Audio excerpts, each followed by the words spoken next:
Just because she was hurt didn't mean she was right. There were 10 people I was not treating well because I kept trying to be the nice guy. Guys, I'm not sure what tomorrow is going to bring. I don't know what next week looks like or next month, but here's what we know today. What makes a leader worth following? The answer is in the wrestle. How do I find that balance to bring purpose to whatever we find to do? Today's guest is Dr. Andy Neillie. Andy is a leadership coach, business owner, and a longtime student of how to turn a manager into a leader that people are willing to follow. In our conversation, we discussed the difference between kindness and avoidance, why leaders often delay hard conversations, how to delegate without abdicating responsibility, and the true characteristics of great leaders. If you get value from this conversation, be sure to subscribe and share it with a friend. And now please enjoy my conversation with Dr. Andy Neillie. Dr. Andy, thank you so much for being here. Glad to be here. Looking forward to our conversation together. Fellow Phoenician, a little bit, at least part of your years spent there. And I exited the Valley of the Sun a number of years ago. Appreciate that it's not 123 degrees every day in the summer here. Right. That is definitely something to appreciate after living in Phoenix 100%. But yeah. Dr. Andy, super pumped for our conversation today. I want to start off with this. So leaders have had to deal with this timeless dichotomy forever, right? Like you care about people, but you have to hold and set the standard. So when leaders say that they want to lead with empathy, right? They care about people, they want to lead with empathy. What do you think that should actually look like? I mean, I'm glad that you've led with that question. I think that question is more relevant in the 2020s than it's probably ever been. And I think leaders need to wrestle with it harder than they've ever needed to. I'm not sure it's true, Ian, but I suspect if we were to go back to like the 1960s or 70s, kind of that my way or the highway leadership model, we at least believe it existed back then. I don't know if it really did or not, but employees have a landscape full of choice in the 2020s. And yet leaders still need to deliver performance. So how do they manage that tension? If you and I were to write that book together that was the definitive answer, we both could retire to some island in the Caribbean, I think. I think one of the concepts we need to think about here is the difference between static equilibrium and dynamic equilibrium. It's still equilibrium, but static equilibrium, you got a marble in a bowl. The bowl is sitting like this. You drop the marble in, it rolls around, and eventually it finds equilibrium. The question you asked is not one of static equilibrium. It's one of dynamic equilibrium. Ian, I'm not sure leaders ever get it right. It's the, hey, we've got numbers we got to hit this quarter. We've got a production schedule that we promised the client. We've got output that they're expecting to see the first draft on by a certain date. And I've got a team member whose parent needs to go in a memory care unit, and they need 5 additional days of PTO that takes them outside the HR policy, and furthermore, puts our schedule at risk. If there is not a leader that's listening to you, that's wrestling with that, they're not a leader worthy of the title leadership. I don't know if we ever get it right.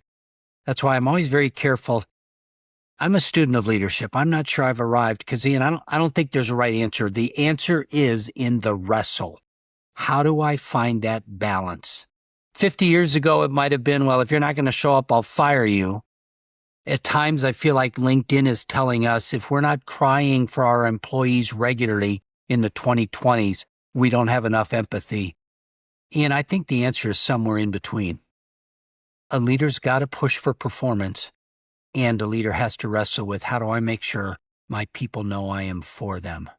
There's never an easy answer. I love how you answered that, right? It's always going to be nuance, right? And the dynamic equilibrium is a new concept that I had never heard of before, where it's going to be, kind of like a give and take, or it's never always going to be the same. Like every day, every week, every month, every quarter is going to require something different from you. Yeah. Part of the reality is I think leaders are the ones that are stuck with the hard decisions. Leaders are the ones that have to have the hard conversations. Managers, they can take care of all the easy decisions. They can have the easy conversations. The type of question you asked, that's where somebody learns to be a leader. And once again, I'm not sure we ever get it right, but when we lean into it, we learn from our mistakes, and judgment grows. And so we begin to make better decisions as leaders on when do I go too far this way? When do I go too far that way? And how do I find the balance? Yeah. And as I'm listening to you explain your answer to that question, something that kept coming up for me is, as a leader, you need to have the humility to be able to say that you don't know, right? You don't have the right answer. You're not going to get it right 100% of the time. And I feel like the way that that really shows up is just being transparent, being open with the people that you're leading and saying something like that, right? So what do you think it takes for somebody to be able to say something like, I don't know, I'm not going to have the right answer. I'm not going to be right every single time. I'm going to make mistakes. Like, what does it take for a leader to own that? It's interesting because I think there's a difference between leadership delegation and leadership abdication. If every time something comes up and you say, man, I don't know what the right answer is, I'm going to say, then you're not really the leader. You should be there because you're at the tip of the spear. You're the one with conviction and passion and courage, and you see the future and you know the way to go and are working at showing your people the way to go. But in the 2020s, not always. And so that's when you need to have enough humility to say, when COVID hit, I was running a multi-unit, multi-million-dollar retail business that the government said you got to lock all your doors. And I've got landlords saying, you still owe us rent. I've got people that still needed to be paid, and we've got no revenue coming in. I had a management team of about 10 people, and we just started meeting virtually. We're all trying to figure out Zoom or Teams or WebEx or whatever it was at the time. And I don't think it was our term, but we started using the term confident uncertainty. Guys, I'm not sure what tomorrow is going to bring. I don't know what next week looks like or next month, but here's what we know today. And based on what we know today, here's the messaging we need to engage in. Here's the effort we need to, and so that it gave us a pathway to move forward rather than just wringing our hands and throwing up in despair. We were uncertain, but what we were certain of, we practiced confident uncertainty. And I think part of what you're asking about is, how do we do that in the 2020s? And, part of it is you lean in and then you remain agile as you lean in, I think. Yeah. What I'm loving so much about your answers is you represent the nuance that exists in almost every answer to any question perfectly, right? And it's, and I hate that there aren't any black and white answers, but we're talking about people, and we're talking about a time in our history that is a relatively volatile time. So anybody that comes up and says, man, I've got the solution, I've discovered the 4 steps, you and I should turn the microphone off and shut the studio down if they're saying that. And I feel like this is kind of a funny moment, but it's like, in the way you're answering these questions, I almost feel like you're demonstrating this characteristic that's required of a leader to be able to give an answer, but without saying, I'm 100% correct. Like, this is absolutely right. Like, you're almost delivering these answers in a way that represents the principle and characteristic that we're talking about. Well, and that very well may be why I say I'm a student of leadership rather than a true leader. I've made all these mistakes so many times myself, right? I've fired people I shouldn't have fired. I kept people way longer than I should have kept them. I spent money on things I shouldn't have spent money on. I didn't invest where I should have. I mean, it's expensive being in charge. Yeah, it sure is. And it, it carries a weight of its own. But, those 2 mistakes that you mentioned that you made seem to be the principal mistakes that every leader who's been a leader for an extended period of time says are like their biggest mistakes, right? It's keeping somebody for longer than they should have, or letting somebody go that maybe they shouldn't have. But it's typically the former rather than the latter, like keeping somebody for longer than they should have. Why is that something that so many leaders seem to get wrong? Well, I think 2 reasons. First is your reason. We all want to be empathetic. Nobody shows up at work saying, man, I just want to be a dastardly hard guy today. If they do, that's a bigger issue that they and their psychologist or pastor needs to work on. But we all want to be good people for the most part, which means we want to be good bosses. And once again, this is not book theory for me. The very first employee who left long after she should have left, I call it the Gwen axiom. It was such a lesson to me. Just because she was hurt didn't mean she was right. Here's why that got solidified in my brain as the Gwen axiom. After she stomped out of the building, swearing at me, swearing at our management team, all of those bad things, I walked out to meet with the rest of my team. One of the team members said, well, it took you long enough. And I realized right then and there, man, there were 10 people I was not treating well because I kept trying to be the nice guy to this employee.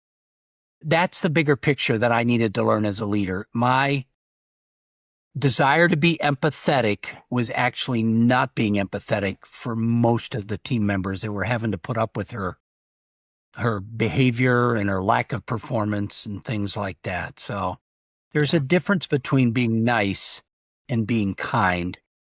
Maybe some people know that lesson going in. I had to learn that lesson the hard way. I'm still not sure I get it right every time. Yeah. I mean, even in my own journey, right, I had a marketing agency that I was building with a friend of mine. And, we were very young. We were like 21, 22 when we were building this. But we had a lot of older mentors around us who were, helping us along the way. And, I knew that idea going into it. It's like, oh, yeah, hire slow, fire fast, right? I'm reading all these books and I'm understanding the concepts, understanding the principles. I got all the quotes memorized, right? And then we make our first hire. And pretty early on, we realized actually our first hire, Dane was the main, but our first in-person hire. And pretty early on, you quickly realize, I don't know, you don't feel 100% about it. And then we just kind of let things drag on and on and on for much longer than they should have. It's just, you talked about the idea, it's like a desire to be empathetic, which gets in the way of you taking the necessary action of letting this person go, right? Or unhiring this person, as one of my clients calls it, instead of firing, unhiring. I feel like it's less of a trying to be empathetic to this person, but almost like, I don't want to go through that uncomfortable. Especially me, I did not want to have that conversation. Yeah. Yeah. It's like I'd rather have that little nagging injury than go see a doctor and go through physical therapy to get it fixed. You're exactly right. And I think one of the things that differentiates a manager from a high achieving leader, somebody that's doing the right things, is they lean into those types of conversations. They push through that discomfort when others kind of say, man, I hope next week wasn't as hard as this week. It's probably going to be better. And it's like, no, it's not going to get any better as long as he's still on board. Yeah. Yeah. As I think about it here in this moment, I would see that as the defining characteristic that separates a high-performing leader versus a manager, is that ability to recognize that it's your responsibility to have those difficult conversations and, make the decisions that need to be made. Yeah, I fully agree. I think as an outsider looking in from my consultant's role, a lot of times that's one of the ways I can identify the true leaders inside an organization is who are the ones that are not afraid to have the hard conversations. Now, hard doesn't necessarily mean harsh. I think the good leaders know how to have a hard conversation where I walk out of that meeting saying, man, I just kind of got called to the woodshed, but I know that Andy's got my best interest in mind. And that's the wisdom of a leader who is seasoned by hard conversations, I think. Yep, absolutely. Right. As with anything, you only get better when you get reps. And, when you start doing anything new, you're going to suck, and you only get better by sucking for a while and then getting better at it. But and they need to be purposeful reps, right? I'm a big CrossFitter and I can go and do squats all day long. And if I'm only going down 85% of the way and I'm leaning in too much and not, using my back as a brace, I can do a gazillion reps and I'm still not getting better at back squat. It's got to be purposeful practice produces improved performance. Yeah. Absolutely. Yep. And it's another one of those representations of the nuance that exists in this domain of leadership of you need to have this hard conversation, but you don't want to just completely slam on this person, right? You want to do it in a delicate way where you walk that tightrope of giving direct critical feedback, but doing it in a way where that person doesn't feel like you're just doing it because you don't like them. They're like, almost, if you can do it in a way, if you can deliver that feedback in a way where that person feels like he's only doing this because he cares so much about me, because in the end, that's really where it should be coming from. Because you giving this feedback to them, you're doing it because you care about them and you want them to get better and you care about the team, right? Yeah. But I love it. So Yeah. something that I've Great. been wanting to dive into is you mentioned early on that you're a student of leadership. And I think that's a great way to say it. So as you're in your experience of being a student of leadership, what leaders would you say you most look up to, admire, and why? The leaders that stick in my mind are the ones who are kind of in the back row, and the people in the front row are coming to me with stuff that they want to do or improve or work on. And I realized, man, the reason these people are so free to put the pedal to the metal is because somebody has told them, you know what, you're in charge, go do it. I do a lot of work in the construction and in the kind of cattle and ag space. And a lot of these guys are kind of pickup driving roughnecks. There's a phrase, if you're a horseback rider, it's the phrase, use a soft glove. We moved to Texas a number of years ago, and just like other people who fall in love in Texas, we found somebody that had a little ranchette outside Austin that you could go and on a Saturday afternoon go horseback riding with them for 3 hours, and they'd take you out into the hill country. And I remember Helen at one point yelling at me, "Andy, soft glove." I didn't know what she meant by that. I'd gone to Home Depot and bought some leather gloves, and I got my cowboy hat, and she and I ended up having a conversation afterwards. She said, "Andy, when I said soft glove, I didn't have anything to do with the gloves you bought. My problem, when I looked over at you, Andy, you were trying to do this to the horse." The best riders are in the best control when it looks like they're not working that hard. They've got a soft touch with their horse, soft glove. I think that's what a good leader looks like. Now, at times, Ian, if somebody comes into a situation, they might have to clean house a bit before they've got the right type of people that they can be a soft glove with. Mm-hmm. But the best leaders I've worked with, it wasn't about them. Their team members performed because they weren't doing this. Yeah. So how does that, let's say somebody's listening to this, they do feel like they have the right team, but they know that they want to up-level themselves as the leader, right? Like you as the leader need to grow as yourself if you want your team to grow and the business to grow, especially in a smaller business. So what does leading with soft gloves look like? Well, particularly in your space where, you got a bunch of people that follow you that are content creators and they live in that creative world. If I've got 3 people on my team and I am the resident expert, I can do 100% excellent. I know what I'm going to show the client is going to be perfect and wonderful. And that's why I was successful establishing this business. Now I've got 3 people working for me, and truth of the matter is, one of them at his or her very best, it's going to be 90% of what I would have done. Another one, it would be 95%. One of them's going to be at 80%. Man, do I just take over? Because 100% is better than 80 or 90%. But then you do the math and you do 80 plus 85 plus 90. All of a sudden, I'm at 270% of what I could have done on my own. So I think part of what leaders in a creative space and in a closely held, small, tight-knit team is you got to practice what Carly Fiorina, CEO of Hewlett-Packard, said 20 years ago. Perfect enough. We got to get to market. We can't wait for one more iteration of additional memory or a new processor because we're losing market share. Perfect enough. And sometimes 90% is what you have to do. That almost sounds contrary to the call for excellence. But leader, if you're 100% is the only way to get to excellence, you're pretty arrogant. I suspect they're 90% of what you think is probably better in ways you hadn't thought of it. Mm-hmm. Yeah. And one of the preliminary, I'm blanking on the word right now, but one of the necessities of excellent is done, is finished, is completed. Yeah. Right. Yeah. And if you're striving for only 100%, you're never going to get anything done. But I think that situation you painted hits very close to home because we did work in a creative space. Like my first business was in a creative world, right? The marketing agency, video production. And, people in our team did find it hard to delegate and give it to other people, right? And Yeah. get it off their plate and just trust that somebody else, okay, maybe while they're not going to do it 100% as good as you cannot be focused on this. You can't be, we need you worrying about and Right. thinking about and doing other things. Like it's the only way that we're Yeah. going to be able to grow. And it's the only way that that person is going to be able to grow because they need to get the reps and the experience of doing it. And then sure, you spend more time giving them feedback early on, but we need to build this person up to get them close to doing it as good as you do because Exactly. you cannot be doing this forever. So No, why that's is that? Like why do some leaders have a hard time kind of letting go and delegating? well, probably for some of us, it's because we've delegated in the past and it has gone poorly. We lost that client. We got called on the carpet. I mean, some of us, we've got scars from delegating more than we should have delegated. But I think a lot of times, Ian, it's the arrogance of assuming that I know best. And you might know your way, but there's other best ways. I have this very interesting reality going on right now. We've sold our businesses that we grew for the last 16 years.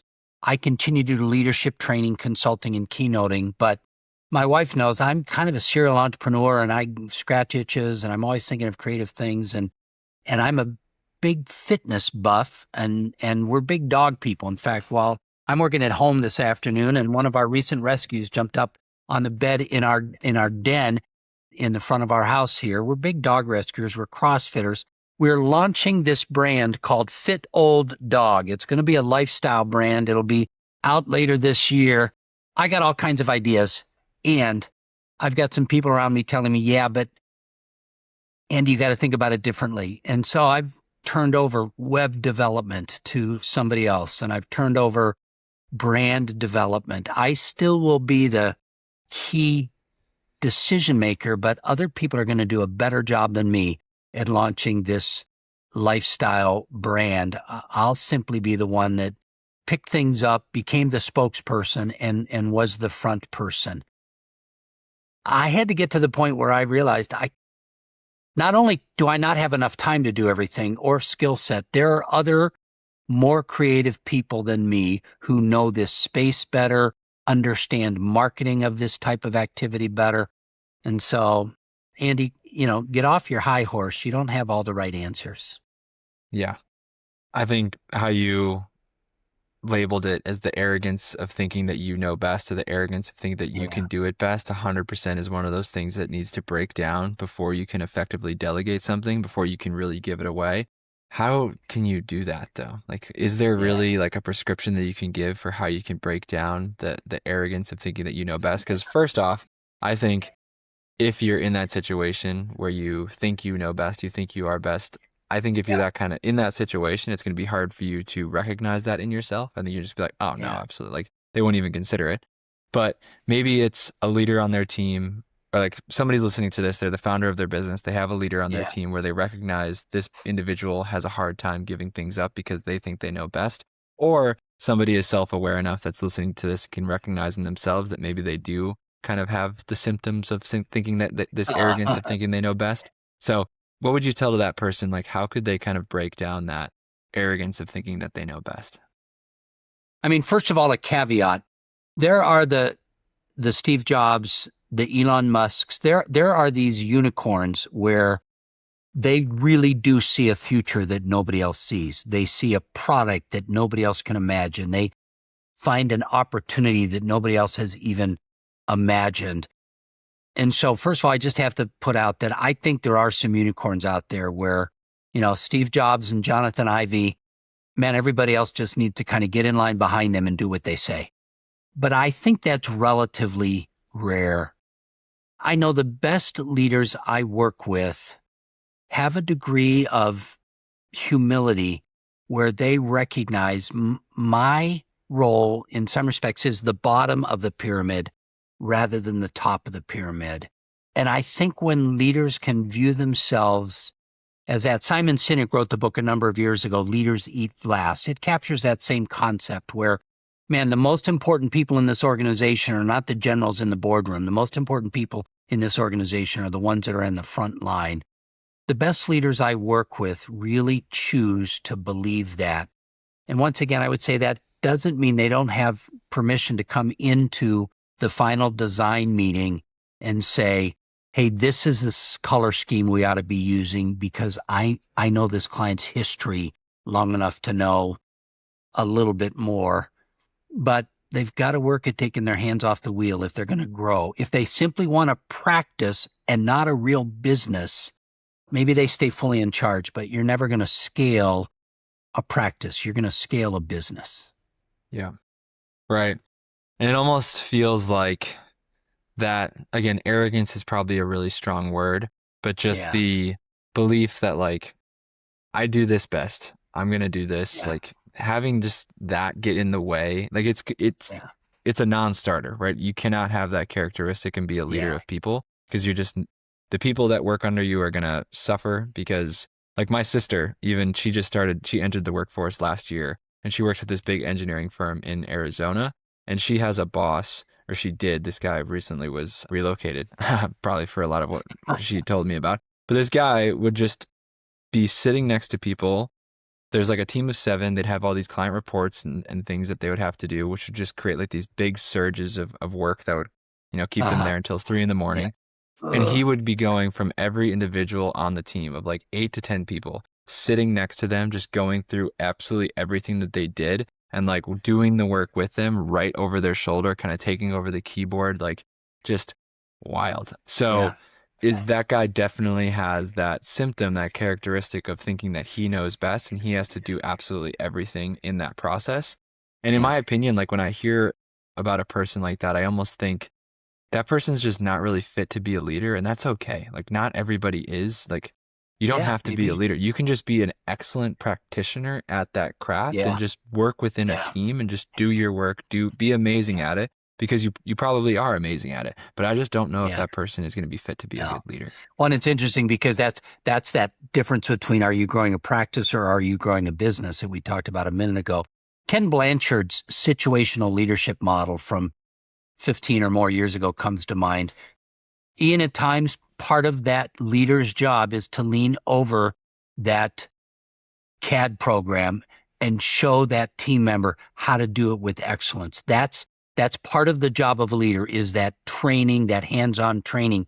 But if you continue to do it weeks on weeks and months on months, 3 a.m.s on 3 a.m.s, you've never gotten to the point where you've given them enough that now you need to just coach them and take your hands off. And I think that's the challenge is this ability to delegate is hard at times for people that you and I are talking about. You got to train them. Make them as good as they can be, and then you've got to take your hands off the wheel. Yeah. Yeah. And there is like a completely different angle of this that we haven't really addressed. And that's the fact that training is really hard and it's exhausting and it takes a lot of time and effort. And like you have to prioritize the training time, right? Like I remember again, like going back to the marketing agency, when we would hire somebody new, like my business partner, Matt, he still is a wickedly talented, creative individual. Like everything down to filming something, editing it, publishing, like the whole creative side of everything, he was a wizard. Yeah, he was so good. But we would have to spend so much time because he kind of like his style is what created our business and what people really loved. So it takes a long time, especially in that creative, like video production space. Like it's almost like an artistic style to the whole thing. So we would have to spend like Matt, when we would hire somebody new, we would take like a month and that person, that new hire, that editor, that videographer would spend so much time with Matt just because we learned it's just what is required. But it sucks. Like in that moment, like when he's spending 2 hours a day training somebody, is there other things that he could be doing? 1,000%. But it almost is like the recognition of knowing how important this is, because if we don't spend this time, he's still going to have to be the videographer. He's still going to have to be the video editor. 6 weeks from now, be in the same dilemma. Well, the other thing, not only is it taking his time, but you're cutting a paycheck to this new guy who's not doing any independent work yet. So it's expensive. And I think that's another principle of leadership. Leadership is going to cost something. Is there a force multiplier that eventually kicks in? Yeah, it should. But sometimes that long tail of the dragon can be weeks or months or even years before that force multiplier takes place. And in the meantime, you're writing a paycheck every 2 weeks. Yeah. Yeah, absolutely. It is tough, but it is, again, just required for effective delegation. Do you feel like there's And one of anything my else that we haven't covered just yet about like what goes into effective delegation? Like what is required for effective delegation to happen? this concept of the difference between delegation and abdication, where I am not being a good leader if I just walk into the room and say, guys, you're in charge. Let me see the end product 32 hours from now so we can present it to the client at the end of the week. That's a bit of an abdication mentality. And you can only do that a couple times and all of a sudden you don't really have a business left. So the balance between micromanagement and delegation is another one of those fine lines where I don't know if you ever get it right. If you're not wrestling with it, you're not becoming a high achieving leader. That's one of those wrestles of, man, when do I just drop the pencil and walk out of the room and trust Andy to do a better job than I thought he was going to do versus when do I say, you and I are going to need to meet for 3 hours tomorrow morning. Leaders need to wrestle with that. That's part of the leadership mandate.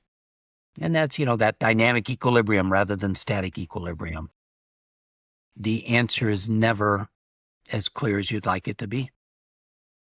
Yeah, absolutely. How about this one? This one might be a little bit tough, but in your experience, what makes a leader worth following? So Robert Greenleaf wrote the book Servant Leadership. There's this great quote in that book that said, at the end of your leadership, the question is not, what did we accomplish? The question is, were those people better for the time they spent with me? I think that begins to answer the question you just asked. Is, do those people understand better? Are they richer and deeper themselves? Are they better able to lead from a position of humility because of what they've learned from you? Has their expertise grown because of their time with you? If you can answer those questions, I think those are beginning to answer the question, am I a leader rather than just a manager? Hmm. The problem with that, Ian, is in some respects, you don't know that until after you've left the organization, or at least until after that period of time has gone by. Some of the people I led, I didn't hear from them until 2 years after they left the organization. And then they reach out and say, man, Andy, you were the best boss I ever worked for. Well, neither one of us knew that at the time. And I remember all the mistakes I made with them, but they learned and grew underneath leadership. I think that begins to answer this $1 million question you just asked. I would 100% agree. And as you're answering that, it kind of reminds me of another question that I asked another guest earlier this week, where we were having a conversation about how to build and live a fulfilled life, in line with your purpose, right? And we were talking about this idea of, okay, if you optimize everything in your life and you are incentivized purely by money, right? Making money, making dollars, like that is going to be what leads you astray, right? In life, because that's what's going to, Yeah. if you're operating with that mindset of Yeah. money, dollars, material things, it's hollow, right? So then we explored the question of what would replace money then as the incentive or the thing that you optimize for, right? If you're, instead of living a life optimized to make the most money as possible, what do you optimize then for? And the closest that we got is, how many people have you served, impacted? Like, how many people have you helped, right? Like, if you optimize for a life that is lived as a servant to help as many people as possible, that seems like the life. Like if you optimize for that, if that is your Yeah. incentive, that seems like it's going to be closer to steering you in the direction of living a life of more fulfillment and aligned with your Yeah. purpose. So Yeah. long-winded way of getting back to this point where, okay, Yeah. if for leaders, right, if you want to become a leader that's worth following and you want to set an incentive that is going to steer you in the direction of becoming a better leader, again, I feel like money is that one thing. If you are leading purely incentivized by making the most Yeah. money possible for that business, I don't know. I guess that could be like fairly decent, but like, what do you think? Like, where do you think, Yeah. what kind of incentive can steer people off track for their Yeah. leadership roles? And then what kind of incentive do you think kind of steers them more in line of being a better Yeah. leader? mean, it's interesting. I have been a part of some CEO roundtables here in Austin and had a recent discussion in one of these roundtables where an entrepreneur who's just launching a new business, he was kind of up on his soapbox saying, guys, if you're willing to put in the work, it doesn't take that much money. You don't need that much money to get by if you're really committed to what you're building. And a couple of other people at the roundtable challenged him. He's a single guy living in an apartment with no family, no obligations. So it's easy for him to say that. Not quite so easy for a parent, a mortgage holder, somebody who's got children. And so I think part of the answer is what's important to them. I've worked a lot with sales teams over the years and sales managers, helping them improve their coaching skills and up their leadership. And a lot of sales teams are driven by people that want to make a lot of money. I went into medical device sales instead of going to medical school. Partly I did it because I can still have a bit of a life, and partly I like the fact that I can make multiple hundreds of thousands of dollars a year. Well, part of what their sales manager is doing, if that sales manager does a good job, is enabling that medical device salesperson to make $300,000 a year. That's what's important to that person. Now, that sounds a little shallow to me, but that's what their team member was wired for. Other team members are wired for different things. I think it's really finding out what's important to that person and then trying to line things up. Classic example is somebody just hit it out of the park and, man, you want to honor them by calling up in front of the entire company and having them be up on stage talking about how they did it. And then you find out they're an introvert who hates speaking in public. You thought you were doing them a favor, giving them accolades in front of 70 other people. For them, it gave them indigestion to think about being on stage in front of the whole company. So, part of it is finding what's important to your team members. Yeah, that's definitely one of those tactical things. Like as a leader, you got to kind of understand human psychology and understand the people on your team. Yeah, you have to know your people and kind of know like what carrots and what sticks are really going to drive them and make people tick. Yeah. Because again, it's like, I think what I was trying to get at with this question, I got to figure out and kind of sit and think with how I can ask this question. Because I think the question that I was trying to get to is something that can be asked in a lot of different domains, like how to lead a life of fulfillment and purpose, and also how to live a life, or how to be a leader that people want to follow. But I think the angle that I was getting at, and we can use it and apply it to this example of what we were just talking about of carrots and sticks and getting people, like knowing how people tick.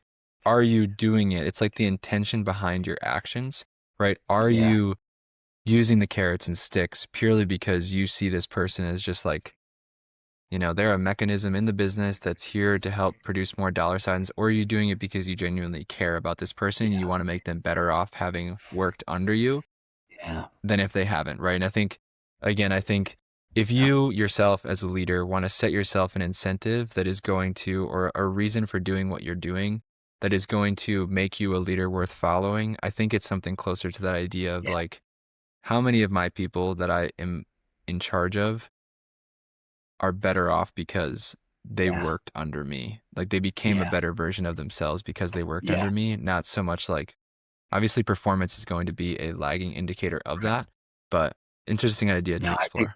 And in some respects, that takes us back to that Robert Greenleaf quote that I quoted so poorly, but are your people better for the time they spent with you? However they chose to be better. I think the only caveat I'd put out on that is I think in the 2020s, I think there's still the echo of that late 1990s that was, find what you're called to do and go do it with all your vigor. And part of me wants to say, you know what, for the last thousands of years of human history, I didn't get to wake up in the morning and decide what I wanted to be. I was going to be a carpenter because my dad's, mom's, our shop at the back of our house was the village carpenter shop. And so I think part of it is we're supposed to find our purpose, but part of it is I think we're supposed to bring purpose to whatever we find to do. And that, I think, can be done. where, you know what, I may not be passionate about this, but I'm going to do the very best I can. And all of a sudden, I start caring about it because I want it to be done with excellence. And I find satisfaction in, the job well done, whether it's a carpenter or a field worker or a CEO of a Fortune 500 company. Leaning into what you're doing and doing it with excellence is, in some respects, the reward itself. That is so good. We definitely spend a lot of time thinking about like, what's my purpose? Why am I here? Once I find that, it'll show me what to do. But instead, flipping that on its head and saying, whatever I do, my purpose is to find purpose in the act of doing it and bringing and doing it with excellence. Like my purpose is to do whatever I do with excellence and engagement and the best of my ability. Yeah. That is a new kind of schema and reframe that I haven't heard before, but definitely resonates with me. Well, and I like what you said. It's not doing it with perfection, but it's doing it with excellence. You knowing I'm doing what I can do to bring the best of me to the table. If you were to ask me to come alongside you, Ian, and develop a marketing plan, my level of expertise would be far short of your level of expertise. But would I still work hard at it and try to get better? Yeah. And I think that's part of what we're talking about. Wow. Particularly in the 20s, where every one of us is going to have, what do the experts tell us? Each one of us is going to have 5 to 7 careers in our adult life. It's not like you're going to go and do one thing for the next 30 years and become the person, the world-class person. You're going to do 5 to 7 different things. Yeah. And that is so, like, I'm going to be thinking about this for the rest of the day, at least, because I think, we spend so much time again exploring to find purpose. And in my opinion, like I always thought that answer would be found in a thing to do, right? But I almost feel like purpose is found in how you do anything that you do. Purpose is almost found in how you do whatever it is that you decide to do. You can find purpose in the act and the art of doing it. And that is such an interesting idea that I haven't thought about. So thank you for that. Well, that's kind of biblical wisdom. Jesus saying, whatsoever you find to do, put your hand to the plow and don't look back. My wife is a masterful communications expert. She loves to help people put their best face forward. She works with people on presentation skills and communication skills. And when she gets to do what she does well, people become their best self. And so her unleashing her creativity allows other people to unleash their creativity. That's the power of what you and I are talking about, right? The people that hire her to do her work, they end up being better for the time they've spent. And, she gets these accolades. Hey, my personal demeanor is better, not just my work demeanor. And so I think when you find somebody that gets really good at what they do, the world benefits because of that. Absolutely. Yep. And I think, the optimistic side of me sees that as that opportunity for people to, step in, contribute their unique gift to the world and get better at what they, were born to do, or however we want to phrase that. I think that opportunity is growing for more and more people every single day. And I'm excited to see what contributions people are going to continue to make to the world. But Dr. Andy, this has been a wonderful conversation. I have one final question for you, but before we get to it, how can people get in touch with you? Well, first of all, I want to thank you as well. I've been doing a number of guest podcasts. This has been one of the most thought-provoking discussions. I'd love to jump on another interview with you maybe in a few months and continue this discussion. It's obvious to me that you've done some deep thinking in this area. I'm really passionate about it. NeillieLeadership.com is how people can access me. And if you go to my website, there's a little link on the top. Man, I'd love to jump on a 15-minute call with anybody to talk further about the practical implications of what you and I have been talking about. The other thing is my marketing person has told me, Andy, have a way people can access you easily. So at leadershipmaterials.com, and there's an 8-page ebook on the 3 imperative leadership conversations, how to hold the hard conversation. We talked about that. How to hold a coaching conversation, a developmental conversation, and how to hold a 3-fold affirmation conversation. There's an 8-page ebook with some content in it, some worksheets in it. And so people go to leadershipmaterials.com. They can download that book. So yeah, I would love for us to stay connected, and any way I am, I can contribute to your tribe. It would be my privilege. Amazing. Yeah, thank you for that. And would absolutely love to have you back on for another conversation, because I would agree. This has been a very enjoyable and thought-provoking one for me as well. But yeah, all those links that Andy now, just called out. Listeners, I do have to tell you, he said he's going to be thinking about this for the rest of the day. He's in Milwaukee. It's the end of the day. If I remember people in Milwaukee at the end of the day, there's a Pabst Blue Ribbon beer waiting for him as soon as he gets off this podcast. So he may not be thinking about it that long. Nah, the little PBR will get me thinking even more deeply about this idea, and with more confidence that I'm going to find the answer, of course. But got it. Yeah, and it's Friday night in Milwaukee, nonetheless. But that's right. All the links that Andy shouted out will be found in the description in the show notes. So go check those out. Go dig deeper into Andy's work. Some amazing stuff out there. And also, Andy, you have a book, right? Yeah. And in fact, I told you I was working from home today, and you've seen one of our dogs pop up on the daybed in our den. I've got a dissertation. I've got 5 million frequent flyer miles. I've traveled all over the globe thinking about and talking about leadership. And I think I've learned more lessons about leadership from the rescued dogs my wife and I have rescued. And a number of years ago, I was at a conference where there was a small book publisher. He said, "Man, you got more dog stories." And a year later, the Golden Principles, Life and Leadership Lessons from a Rescued Dog, came out, and I was privileged to have Amazon turn it into a bestseller a few years ago. And it's Ian. We could have another whole conversation about what my dogs taught me about getting down to their level, about proactive yes is always better than a reactive no, about sometimes peers make the best leaders. I mean, there's some profound leadership principles that you learn from 4 paws rather than a dissertation on leadership. That's beautiful. I love that. I'm definitely going to get a copy for that for myself, and my mom. She's a big dog fan as well, and she's also great. Leadership. So that's amazing. Cool. So, Dr. Andy, my final question for you is a recurring question that I ask every guest. But if you had a giant billboard that everyone in the world could see for 10 seconds, what would it say and why?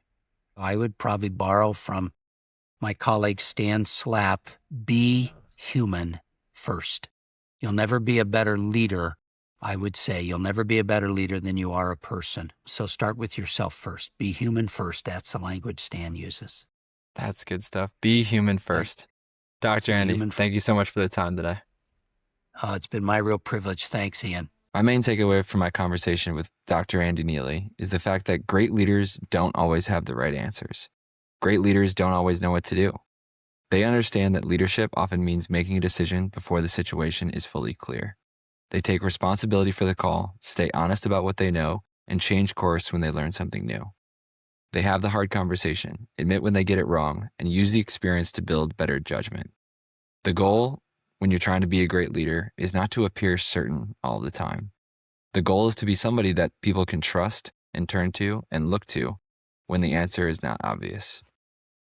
If you want to get connected with Dr. Andy Neillie, you can find his website, leadership resources, and book links in the description of this episode.